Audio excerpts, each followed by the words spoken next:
enemy of the state. An enemy of the state. Enemy of the state. Dank Podstash. You're listening to Enemy of the State's Dank Podstash. Check out thedankpodstash.com to find every episode of the Dank Podstash, links to support the show via our BitBacker and Patreon, Dank Podstash merchandise, and much more. If you'd like to advertise on the Dank Podstash, email us at dankpodstash@gmail.com.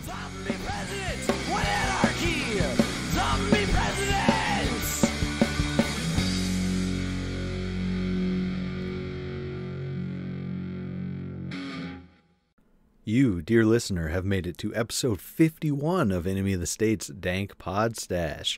That's right, it's me, your host, non-voting Nick. And before we start the show, real quick, got to shout out Bad Moon Hemp. You got to go to badmoonhemp.wordpress.com. It's your one-stop shop for all your handmade hemp needs, soaps, beard oil, and beard balms that I use, all kinds of awesome stuff. So make sure to check out Bad Moon Hemp at badmoonhemp.wordpress.com. And most importantly today, because of our guest, Mr. Shane Radliff, we are going to talk about Liberty Under Attack publications. And we have a special offer for all of you from Shane, friend of the show, author, content creator extraordinaire at Liberty Under Attack Publications. You can take 10% off your order by using coupon code DANK10 going to libertyunderattack.com. And what can you do with that 10% off? You can get all kinds of cool shit. You can get books focusing on self-liberation, freedom strategies, solutions, and more. His current books are #Agora, Second Realm book on strategy, Ben Stone's Sedition, Subversion, and Sabotage, and Shane's very own Vonu, A Strategy for Self-Liberation. You know, they also offer assistance to new authors throughout the publishing process in editing, proofreading, formatting for Kindle and paperback, and full-service audiobook productions. Remember, that's Liberty Under Attack Publications. Share your story, find your freedom, and they got 2 new books now. We're going to talk about that in the show that you're about to listen to. So enjoy episode 51 of the Dank Podstash. All right, Shane Radliff. As you all heard in the opening, advertisements, I guess, for the show. What's up, man? How's it going? Hey, I'm doing well. I certainly appreciate the invitation to come on and chat. I've had you on my show, and that was fun. I still need to get that episode out, but I enjoyed our first conversation, and looking forward to our second. Hell yeah, man! Hell yeah! Real quick, tell the listeners about Liberty Under Attack, because they hear that before every show, and I have not all the books, but you sent me quite a few, and they're awesome. And people, if you haven't gone to libertyunderattack.com yet, I don't know why you wouldn't if you hear it at the beginning of every show, but Shane's going to tell you all about it. Sure. Liberty Under Attack, I guess it started as a radio show and a podcast back in February of 2015. But I guess towards the the end of last year, I kind of just killed that podcast and transitioned it over to Liberty Under Attack Publications, which is my publishing outfit. So we find it's a publishing company focused on liberty-oriented books, obviously. We find really good books like Second Realm book on strategy or #Agora. These really this real great agorist, anarchist, underground literature that's not really people don't really know about. And we find it, we try to get in contact with the author, and then we put it in paperback format to try to expand the readership. So that's one portion of our business. So yeah, if you go to libertyunderattack.com, you'll find our catalog. I think we've got like a dozen books now. We've dropped 2 in just the last week. So things are full steam ahead. That's why the podcast I do is getting neglected. Is we just keep releasing books. So the other portion of LUA Publications is the service side. We have an author services portion. So we do proofreading and editing, paperback formatting, Kindle formatting, full audiobook narration and production, marketing, promotional materials. My business partner, Miriam Zachariah, she does incredible cover designs. We've got something really cool going on over there. And obviously it's dedicated to not only just, liberty or freedom, which, obviously those are good things, but we focus on solutions. So what can we do in the here and now to find freedom? How can we organize and build second realms, build agoras, and be able to trade freely and still exercise our autonomy and privacy and all those things. So that's LUA Publications, I guess, in a nutshell. Hell yeah, man! I think it's really cool too, for sure, really cool. I don't know of any other. Well, I'm sure they're out there, but yours is the most prominent in my news feed and from our talking and stuff like that. Of course, I was been reading your book, the Vonu.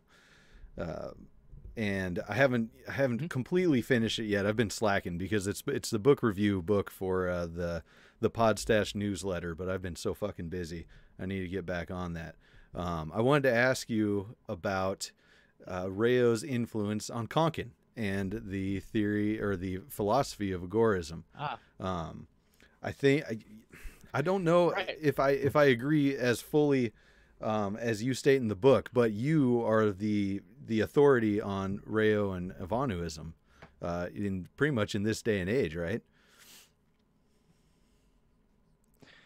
Well, I mean, yeah, I've kind of joked on the podcast that I'm the world's most foremost, or I guess world's foremost expert on Vonu, because I mean, it was a very small thing back in the 60s and the 70s, like maybe at the height of these, libertarian zines, like these little magazines that they communicated through.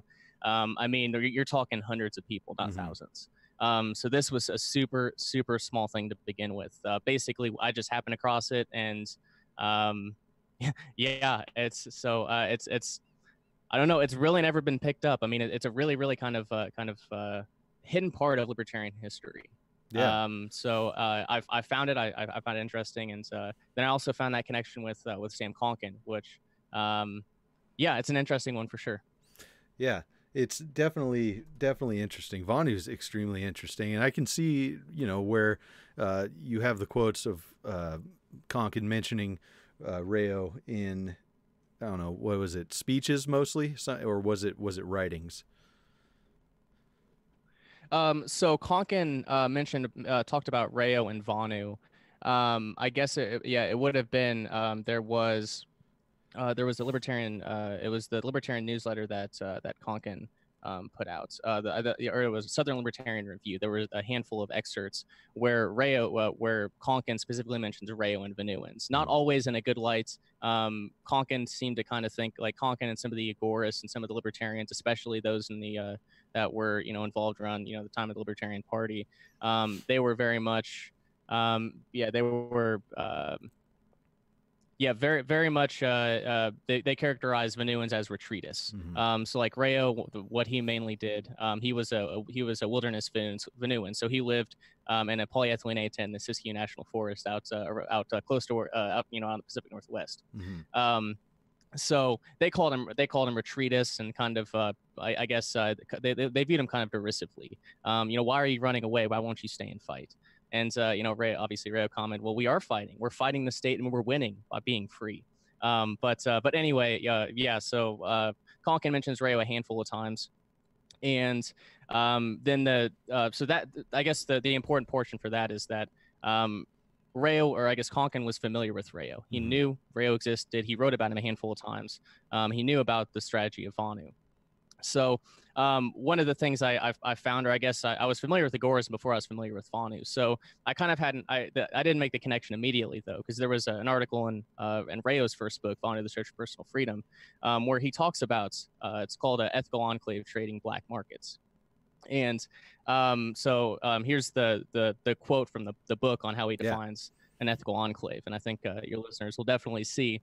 It's a quote: "An ethical enclave is defined here as voluntary transactions between individuals who are living under a collectivist government when such transactions are conducted independent of that government. Ethical denotes the distinguishing characteristic of participating individuals, an adherence to the ethical principle of voluntarism, and enclave denotes physical immersion within a philosophical alien society."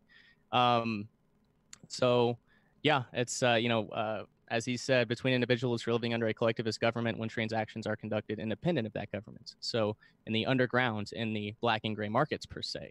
So yeah, that's he goes on further than that, but that's kind of and that was published. Let me see if I have a date. Yeah, November 1965 is when he published this article initially in Innovator, that libertarian scene. And I don't remember the exact how old Conkin would be, but Conkin would have been like 18 or 19 years old. Oh shit.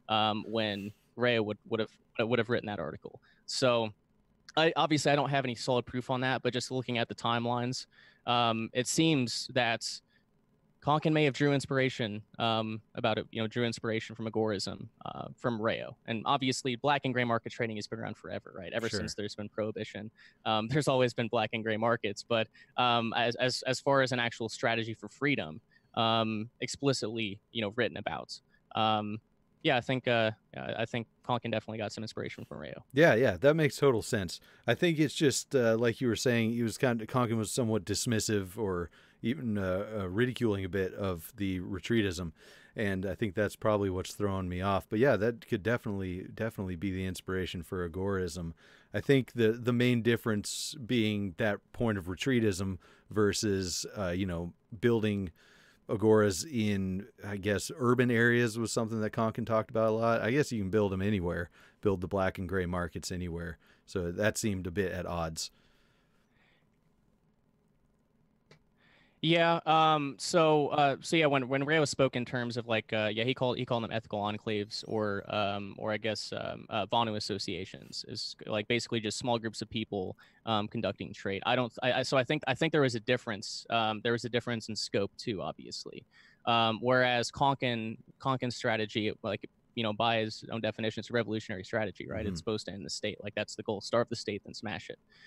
Whereas Vonu associations, ethical enclave trading, things like that, those are just ways that we can increase our freedom together through trade. It's not going to end the state. It's great that the sales taxes aren't being collected and being put towards some draconian local legislation or something. But at the same time, it's not going to end the state.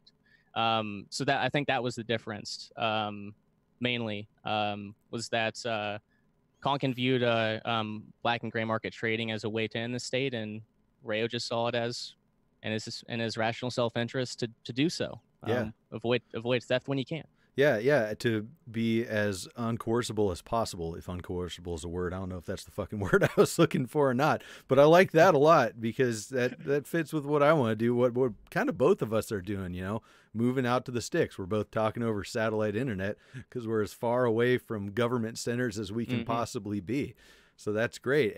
But the thing that always comes to mind when I think about just getting out and away from everything is, and I bring it up so many times, I need to look it up because I can never fucking remember the exact quote or who said it, but something about not being able to be free if your neighbor is still a slave.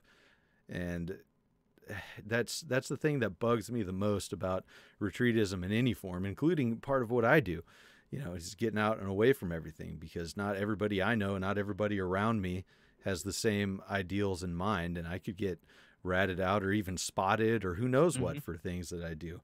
I think that's important.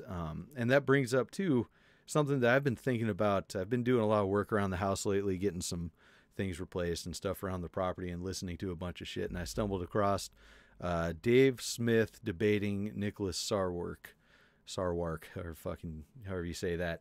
But for anybody who doesn't know, Sarwark is the chair of the Libertarian National Committee right now, and Dave Smith, he's a card-carrying member of the LP, but I don't know if he runs anything or anything like that. He's a comedian. He's Legion of Skanks and has the podcast Part of the Problem. And the debate was interesting, and the after podcast where he had Sarwark on his show was interesting. Topic of the debate being whether or not the Libertarian Party should run another Bill Weld or Gary Johnson, and Sarwark was for something like that, and Dave Smith was against. And it's all mumbo jumbo bullshit. I don't give a fuck about running politicians. What I found interesting was what Dave Smith was talking about was trying to, instead of gain another 7 million votes, he'd rather have another million libertarians. And of course, Daddy Ron Paul was brought up and credited for so many people becoming libertarians, anarchists, whatever. And I'm not about that LP life. I'm not interested in doing any of that, obviously. But what I've been thinking about is someone like Ron Paul. Yeah, you can't deny the amount of people who are influenced by him. I don't necessarily think he made anarchists. I think people went on, they were inspired by him and found their path to anarchy from that. I don't think he held their hands the whole way, but the interesting thing that I've been thinking about is finding a face, and they brought that up in the debate and podcast too. Finding a face or a voice or something like that for people who are nowhere near the kind of stuff that you and I or the listeners of our shows or the people who read Liberty Under Attack publications, books, things like that. Like, how the hell do we bridge that gap?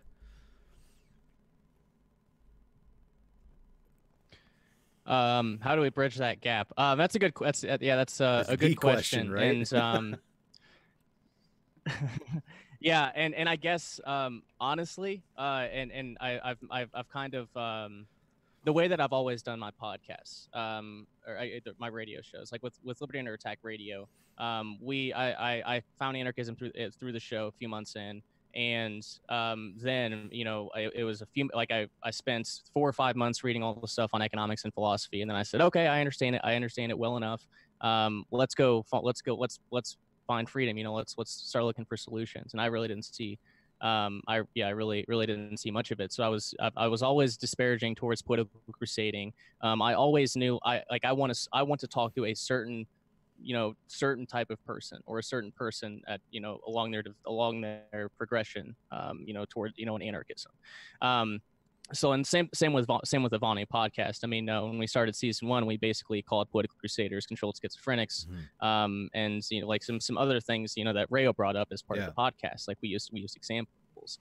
So I've always been, and it's not. I mean, it's obviously, calling it the Libertarian Party is going to piss off some folks that are in the LP. I understand that. But I don't care because I see it as contradictory. I see it as contradictory, I see it as contradictory anarchists participating in politics.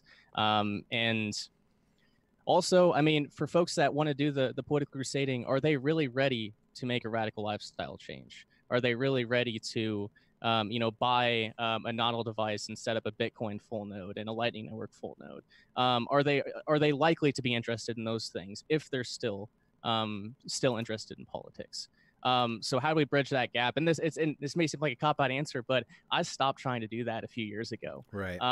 Because I just kind of did. I mean, because also too, there are a lot of libertarian podcasts and radio shows out there, right? There's a lot of them, it's that joke. Oh, another libertarian podcast. I've done 2 of them at a time, so it's just as much a joke against me. But there are plenty of podcasts out there that go through the news cycle that tell you why policy A or the libertarian position for policy A and policy B or whatever. There are a lot of shows like that, right? But what I saw, even I guess 4 years ago, was a lack of shows on solutions. So from I guess my very entrance into anarchism, I really never tried to bridge that gap because there were other people doing it, and some of them were a lot better at doing it than I was. So I knew what I wanted my focus to be, and that's kind of what I honed in on. So as far as an answer, I hope that wasn't a cop out. No. That's the best I have. Yeah, well, that's the same answer I come to, is just doing what I can, finding solutions for myself. But that's the thing that bugs me, is that quote I brought up before about if your neighbor's not free, then you can't be free either. Because you're always running that risk. The only thing I could think of would be getting together in actual communities, talking with Jason Booth about, I can always fuck up the name, but intentional communities or something like that, mutual aid communities, that kind of thing. But that that still leaves us an island in the sea of statism, and it just seems like all of my interactions in real life, not online, go way more positively with people who are, I guess, for lack of a better term, still statists than they do with statists online. And so I think that person to person, talking and spreading the ideas is really important. And I think that's one thing where the Libertarian Party might have anarchists beat.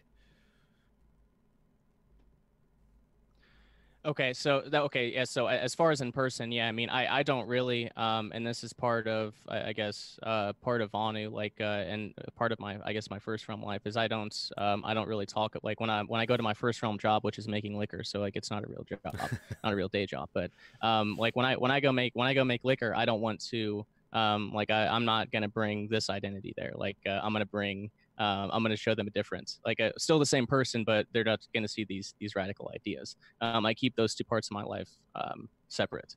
And that's, I guess the second realm type thing where you have your first realm life and your second realm life. But obviously, like with people, if people bring up things, I'll lay some stuff down, or I'll lay some clues and some breadcrumbs. But I really don't, for security culture purposes, because a lot of the ideas that I hold and that you hold and that a lot of anarchists hold, just the views that we hold, some people would want us, tossed in cages for. So Yeah. just on like as far as for security culture. I understand, and this gets brought up, and this is a very, it's a good thing that gets brought up. But yeah, as far as for me, call it a little selfish, but I mean, I still do as much outreach as I can. But as far as putting my like physical safety at risk, to try to wake somebody up, not to sound like not to sound like a jerk, but No, I get it, that's man. kind of where I am. No, Yeah, I mean, it's. I mean, look at the political climate out there. Look at with red flag. Exactly, they'll gun red laws flag coming you. down and all. I mean, Yeah. it's becoming a very unsafe world. And well, not that it was really unsafe before, but the political climate is getting more tense, I would say. I'll just put it that way.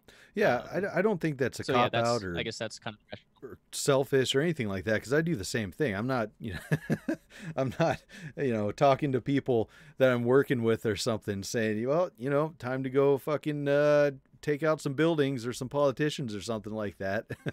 Not do anything like that. We have more conversations along the lines. Like I was talking to a guy the other day who's lost his business because of all the government regulations that were just piling on top of him. And he is just 100% like down with talking about at the least libertarianism, but even some more extreme things. Yeah, that's definitely fine not to put all that out as like you're saying in that first realm life.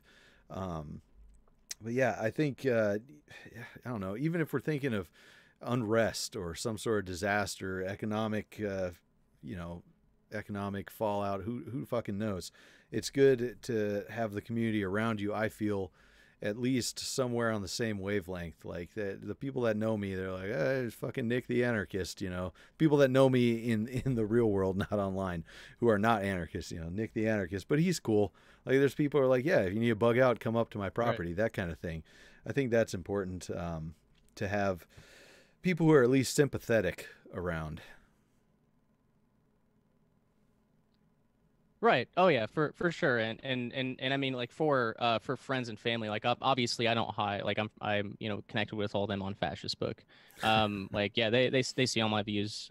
They just don't bring it up around me. It just never comes up. There may be like a small, I guess an occasion every once in a while when someone might bring up something, but generally speaking, I mean I realized a few years ago, because I tried to inject these things into conversations a lot. I tried to, get these conversations started with friends and family, but I realized that they just don't care. Yeah. They just want to live their life. They just want to live their lives, and that's it. So I kind of at some point said, why, like, I shouldn't try to force it. I should just, if they come to me with something, I'll tell them all they want to know, but they've got to show that curiosity first. I can't just kind of, force them to be interested and force them to care about it. Obviously. Yeah, for sure. I've actually had pretty good luck with immediate family on that. A little further out into the family tree, not so much. But interesting. I was talking about the guy who lost his business. We were talking about, like, what can you do? And he said, sometimes you just want to keep your head down and pay your taxes. And like you're saying, live your life and be left alone. And I'm like, yeah, you want to do that, but look at what happened when you were doing that with your business. Look at what happens when you do that. You give them an inch, they take a mile. You're paying into the system that's bringing on more and more regulations and more taxes. and eventually they're just going to completely stomp you out, as like what happened with your business. And he's like, yeah, if you know that makes a lot of fucking sense. So there, we both know there's some logical steps there, but for some reason you just hit a wall with some people. But and see, like that brings to mind this was a few years ago. It was I was going into a vape shop, and the guy was really nice. I'd sit in there for 10-15 minutes and talk to him about whatever. And the topic of that day was the FDA announced that it was going to regulate. So this is like 3 or 4 years ago. The FDA announced it was going to regulate like vape juice had to be manufactured in an FDA regulated lab, and it was going to put a lot of small vape shops out of business. This guy luckily had multiple locations, so he thought he could weather it, and he has. But I went in there that day, and he was like, this is a great thing. He's like, it's going to cost a little more, and that sucks. That really sucks. But it's good that the government's going to be there to overlook this. It's a good thing. And I tried to explain to him back then. I was like, man, it's not good to be on the side, because like it's just like the first step. Like you realize it's all like it's just the first step. And they're gonna want more and more control, and eventually they're gonna force you out. And he was like, no, I think this is a good I think this is a good step. So I mean, try to have this even with folks who are gonna like they're gonna he took a hit. He definitely took a hit. It wasn't easy to get certified for those things. Yeah. But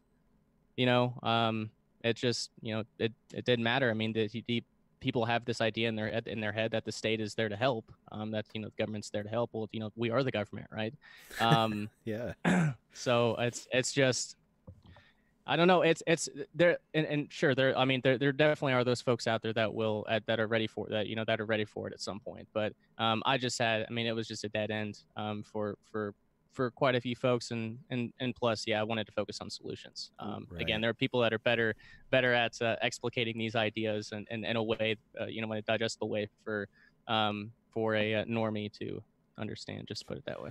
Well, and that's maybe where, and I'm still skeptical of this, but maybe where a big L libertarian or minarchist to anarchy pipeline comes in, because I think on the show I talked with Tricia Stewart, who mentioned something to that effect, and probably Hody Johns too, talking about being an anarchist in the Libertarian Party, which is questionable in my opinion, but I'm not here to do any gatekeeping. And just being there to shuffle people through as they realize more and more over to the more extreme, podcasts, media, and ideas overall. And it's like, that sounds tempting, but it also sounds like you're going to lose a lot on the way to jump into the, Nick Sarwark view of things. Like, the Libertarian Party is here to run candidates and win elections. You're going to have a lot of clingerons that stick to that kind of stuff versus following the idea of voluntary interaction to its logical conclusion. Yeah, and I guess speaking of the Libertarian Party again, I mean, like, and sure, like I've said this about I guess a couple of years ago, that podcasts that focus on the philosophy of liberty. Like we didn't do that much on the Vonu podcast, but there is a a podcast pipeline where when folks get their philosophy and their economics, they get to a certain point there, then they're gonna move on to, when they're ready for for action, then they'll come on to my podcast. And they'll listen to those.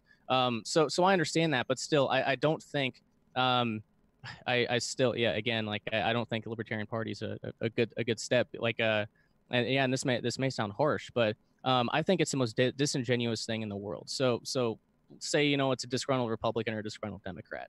And there are plenty of those around.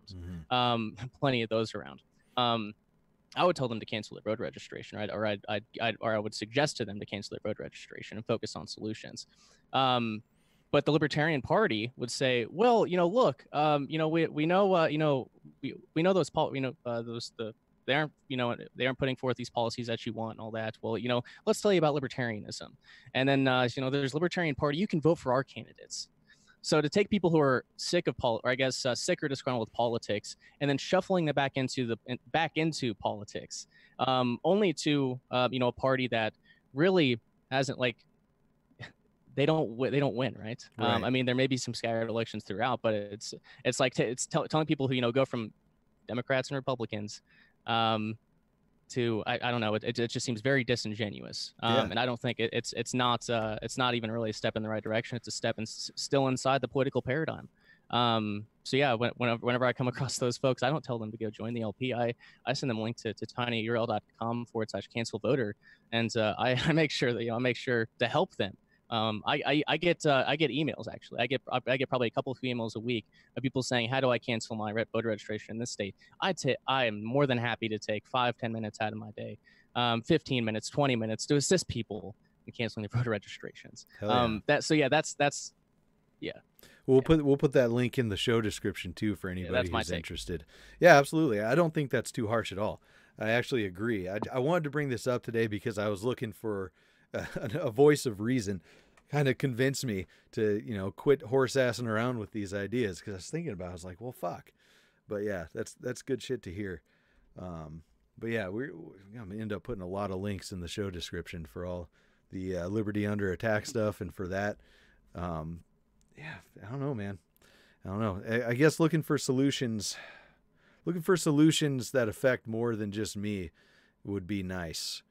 I know you can't really affect much outside of yourself, but it's like I keep coming back to the having freedom around you. Yeah, and see, I've like I understand like the like obviously you want like the people want like the world, like everyone to adopt these ideas and then for there to be a free society, and that politics is maybe a possible way to do that. And then obviously people who shun, like even Konkin back in the day shunned the idea of survivalism out in the woods or whatever. But I still think that if you're really trying to hit a critical mass of individuals, I think the more I think people respond to actions more than they do, just empty words. So I think if a bunch of individuals turned their focus inward, and worked on themselves, their health, their houses, things like that. That's a very good start. And then obviously, even beyond that, into solutions and lifestyle changes. And then connecting with individuals and starting a van nomad association, and traveling around with people and building small agoras, and then people will see these alternative economies and these alternative societies and these alternative ways of life, and they may be attracted to them. And I just think if people just went out and lived free, I think that would convince a lot more people than just talking about the principles of liberty to a bunch of people interested in politics. But that's just my view. No, I agree. And crypto would be another thing, because there's a lot of people into crypto who are not anarchists as well. And I wanted to ask you about your setup, because I saw you post a bunch about that and you mentioned it earlier. I am crypto illiterate. It's something that I'm looking to learn a lot more about.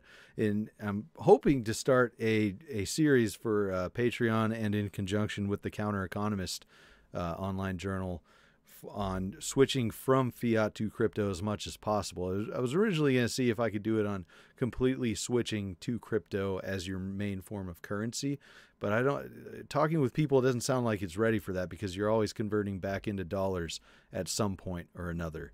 So tell me about the setup that you've got going on, and then tell me about that as well, about if you can be fully crypto or not.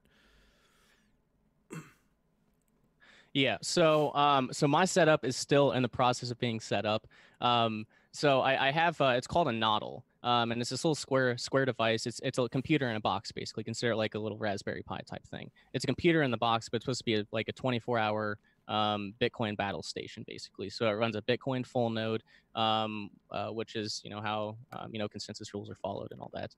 And also, one thing I learned from Max Hillebrand on the Vonu podcast was when you connect to someone else's when you have to connect to someone else's node, they have to have your full XPub key address, which shows all the addresses that are made up of that. So your privacy is lost when you connect to someone else's full node. So so Bitcoin full node, a Lightning Network node to connect to the off-chain scaling solution, the Lightning Network, and then does other things to BTC Pay Server, which allows individuals to handle they handle all of their own payments and invoicing. So something like Shopify or a shop like that, you could self-host your entire store. And I'm in the process of getting all that set up myself. But I ran into with I don't even know what the problem really is, but I've been working with Keto Miner, one of the two people that put it together. We've been trying to troubleshoot it, but I can't even get because I use a Windows computer and my Linux computer won't connect to it for some reason. But Windows computer, when you're connecting to a local connection, Windows computers do not like it. So we've still got to get all that figured out. But yeah, as far as you mentioned something along the lines of going completely crypto. Full crypto, and there are yeah. So there are some folks who I guess who do spend, and I speak really only in terms of Bitcoin here, because I am Bitcoin only personally. But yeah, most of the Bitcoiners that I talk to, they'll spend it when they can, but they buy more as soon as they spend it. So if you're going to spend Bitcoin, then make sure to replace it with replace it when you do, because obviously there's quite a few folks. For me right now, I'm hodling for the most part. I still pay like my freelancers for like publications. I'll still pay with Bitcoin, but still I try to hold as much as I can, or if I spend it, I replenish it. But as far as going full crypto right now, I mean, is it possible? There's through sites like gift.com, for example, you can buy there's still an intermediate though. Like it's the shops don't necessarily accept Bitcoin right now or the cryptos. So, I mean, I lived, honestly for me, this would have been right around the time of Steam its heyday. I got in really early and made I put up a few posts and made a decent amount of money on there. And then also at that time was doing a lot of altcoin speculation. So there was like when I was in my last year of college, and I was just squeaking by on money. I lived off of crypto for probably 6 or 7 months. But it took a lot of going to gift cards and things. Sure. So I mean, it wasn't a major inconvenience. Like I'd buy like a $100 Walmart gift card once a week or something, and I go buy my groceries. So yeah, it's possible, and you can buy Amazon gift cards too. There's Purse.io, where you can get most anything off of Amazon for Bitcoin. Okay. I'm trying to think. There's OpenBazaar, which is I guess the decentralized iteration of the Silk Road. I guess just a decentralized marketplace. And yeah, you can buy, sell on there. I've got a store set up. I've never gotten any orders from there. I'm not sure how active it is, but OpenBazaar is an option. It's a decentralized marketplace out there right now where you could buy and sell for Bitcoin. But other than that, I mean, yeah, it's still a little difficult. I mean, hyper Bitcoinization hasn't occurred yet. There are some positive things happening in that direction. So there's I'm sure you've heard of Jack Dorsey from Twitter. His company Square, well, Square Crypto. They just gave a bunch of money to BTC Pay server. So like there's some interesting things happening. Yeah, going in that direction. But obviously still we're super early on in this phase. I mean, some people have compared it to maybe like the late 90s to the internet. Oh, wow. So like we're still super early on. Because I mean, a lot of the big companies still haven't gotten into it yet. I mean, sure. IBM talks about blockchains, but I mean, like there's some stuff happening, but we're still very early on. So I don't recommend anyone do anything because I don't recommend I don't give financial advice or anything like that. But hodl that Bitcoin, hodl that Bitcoin. Yeah. There's only gonna be 21 million of them. And if the interest is only going, like people are only becoming more interested in it, right? Right. They're only becoming more interested in it. So stack those Satoshis, even if you can only buy $5-10 a week. Stack those Satoshis. Nice. There's a lot of positive things happening for Bitcoin. They're not good for the world economy, and for individuals. Not good things. They're gonna hurt. It's gonna hurt a lot of people. But Bitcoin, will provide a safe haven. And I think at that point, people will really start to see the utility of it, because Bitcoin hasn't gone through an actual, economic collapse yet. It came out, I guess, towards the tail end of the banker bailouts. So, 2008. So we'll see. We're still super early on. Yeah. It seems like this series that I want to do is going to turn into like a crash course of me learning all this shit and whoever wants to go along with me. But that still sounds awesome. So that'll be cool.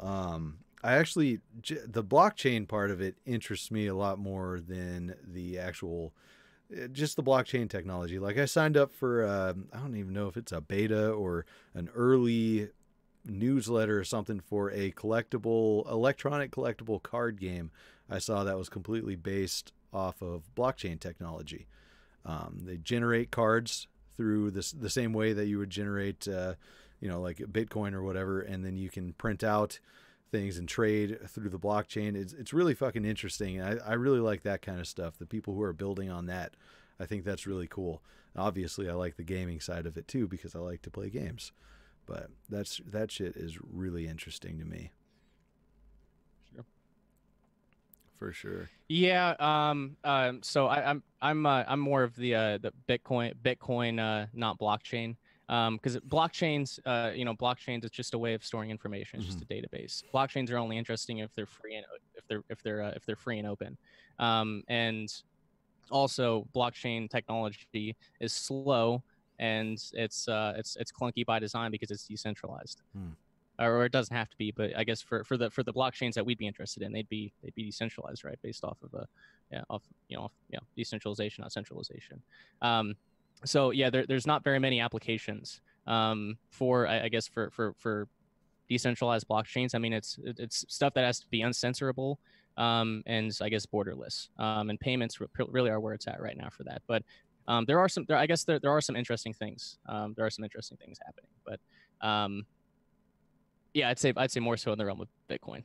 Yeah, for sure. Well, I'll be diving into that. So listeners, stay tuned. We'll see where we can get with this. It might work out, it might not. We might move on to something else, but maybe we can all learn about that shit together. Hey, so do you have audiobook versions for all of your books? Oh gosh, it's a question I get asked a lot, and I've been slacking on it.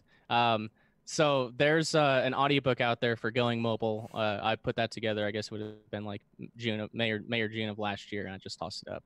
But no, there aren't audiobooks up for him for any of the other ones yet. I've been working on hashtag, like I guess Miriam, Zachariah, and I have been working on hashtag Agora, but that's still not done. So yeah, audiobooks are lagging behind terribly. It's really bad. Like it's a really bad business practice because I'm leaving money on the table. But I need to just pay people to do them. Hey. I keep saying like I need to relinquish control. Listen to this sexy audiobook voice right here. Enunciation. No, I've actually thought about that because you want to do it, man? Oh hell yeah, I'll do them. I've thought about that because I was listening to the Agorist Primer that you and I can't remember who else narrated. That one. Yeah. I forgot about that. Yeah, it was Kyle Reardon. I forgot it. Tom Reardon? Yeah, I have a fucking bone Kyle to pick Reardon. with him. I cannot stand his sections. Who? Whoever co-narrated that with you don't like that? I cannot fucking stand it. I can't listen to the damn book because he gets really animated at certain parts, and it's like, dude, stop. Just give me the information. Yeah. I'm like, oh fuck yeah, Shane's back on. I can listen to it now. Yeah, that's yeah, that's Kyle. Yeah, he's a host of the Vonu Podcast with me, but I guess he's been he's been missing for a year and a half on the podcast. So, but yeah, we did the Agorist Primer. Terrible audio quality. I meant to go back and redo that one, but yeah, that's certainly. I'm gonna get these ones done first before I go 4 years into the past. Yeah. Kyle's interesting. Yeah, he does get a little animated. Yeah, I'll record that one for you as my application for recording some audiobooks. I've been thinking about recording that and throwing it up on YouTube just so if people are interested, they could fucking listen to it without someone saying communism, libertarianism. It's like, come on, dude. Right. Yeah. You can pass. Tell him I said that too. He has no idea who the fuck I am, but tell him I'm pissed. No, it's not. He knows that. Yeah. Yeah. I've had conversations with him. Yeah, had to talk to him after that one. Did you get some negative feedback?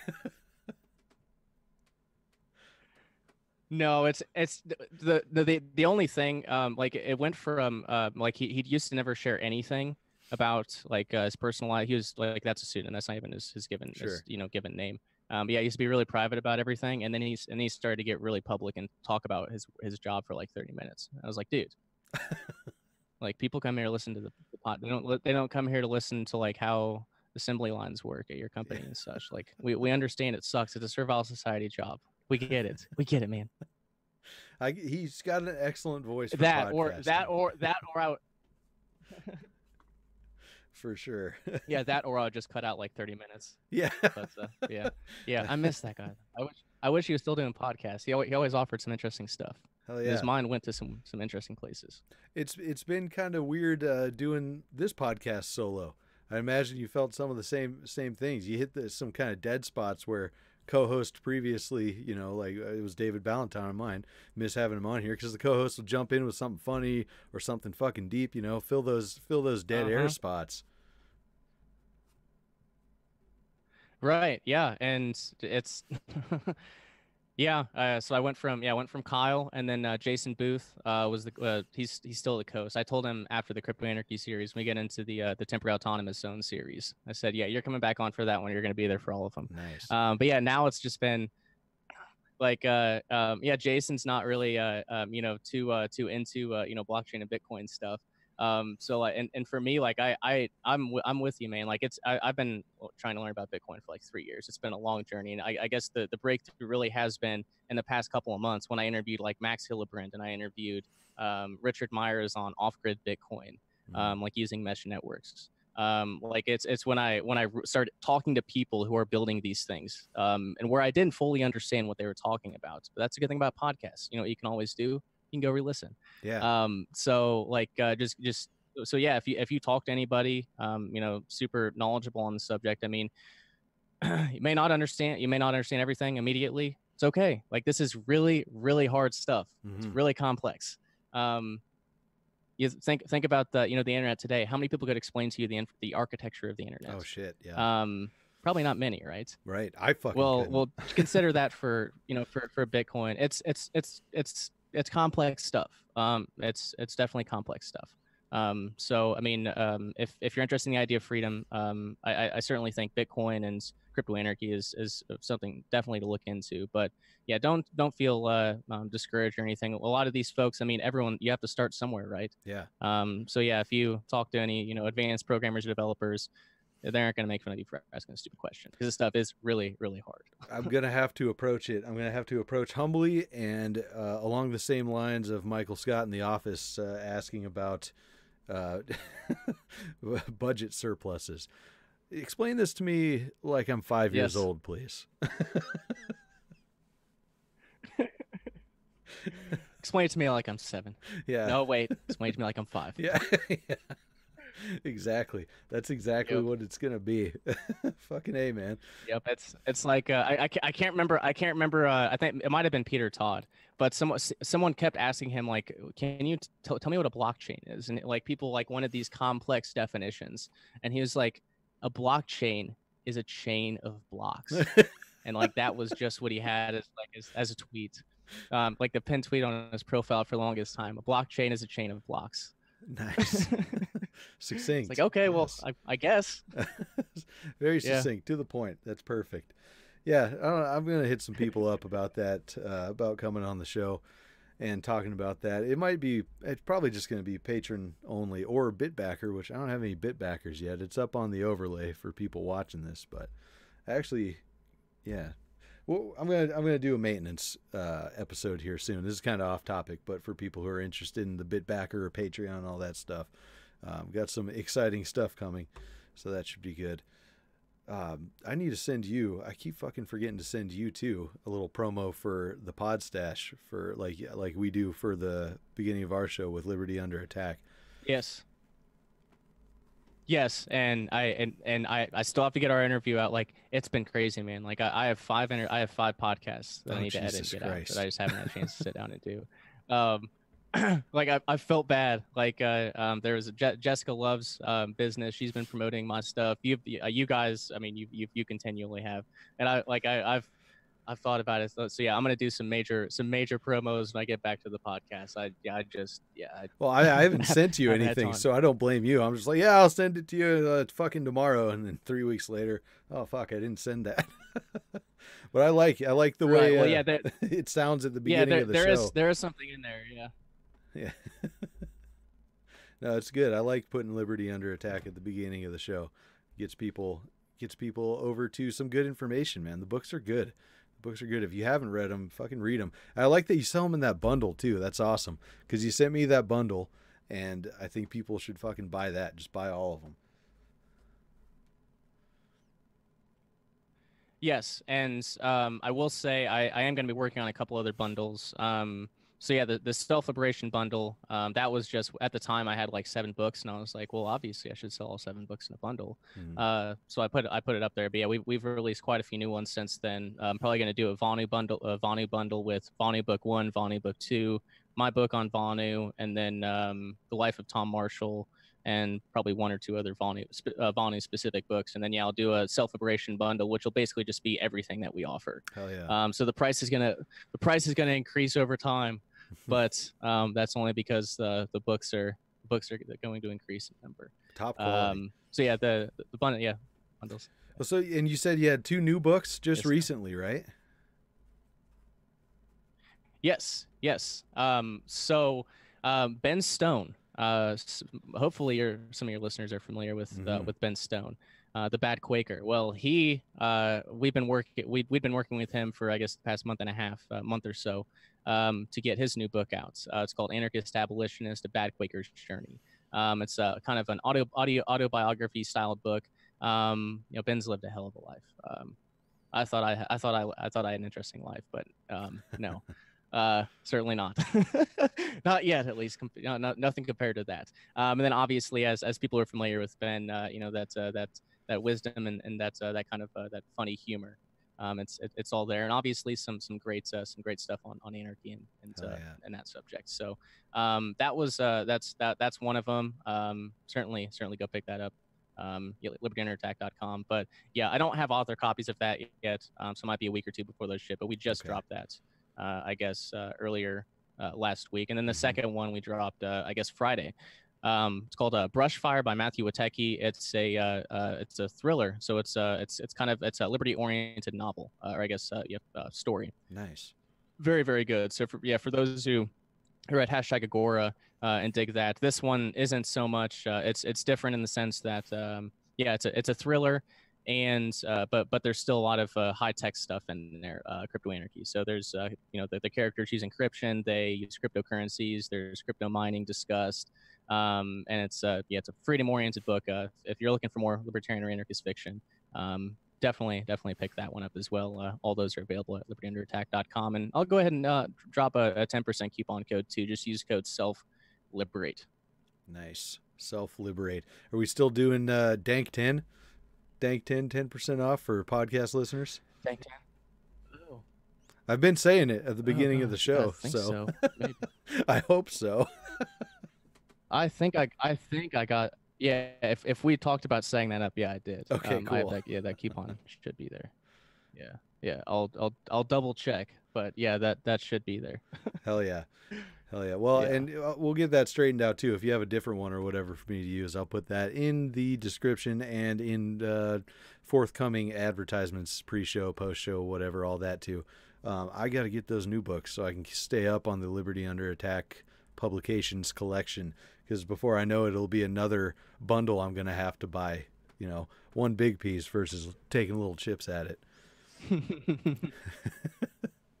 Fucking A, man. Cool. Yeah, well, I think things will slow down. Things will slow down a little bit. We aren't going to do. We'll release clients' books whenever they want us to. But as far as there should be a pause for a month or so. Hopefully, we'll see. We'll see. Hell yeah. Well, let's call that a show, man. We're about an hour. That's my time. I'm gonna have you stick around if you can give me like 10, 15 more minutes for a quick after hours for the patrons. Just got a couple quick questions for you, Sure. And you can find that on patreon.com/thedankpodstash. It'll be up after the show. Either it could be later tonight, which is today is Monday the 23rd, or sometime this week. But if you are a $10 patron on the Dank Pod Stash, you get access to all of these after hours with some pretty sweet answers to a very important question that I've asked everybody thus far. So awesome. Shane Radliff, thanks for coming on the show. Everybody go to Liberty Under Attack Publications, libertyunderattack.com, and check out Shane's shit, man. It's awesome. Well, thanks, man. Appreciate the invitation to come on and chat. It was fun. Hell yeah. Always fun. And we'll get every link that could have anything to do with you in the description as well. I'm going to have you send them all to me. I'm not searching for them. You guys send them. But thanks for listening. And remember, everybody, total freedom, no exceptions.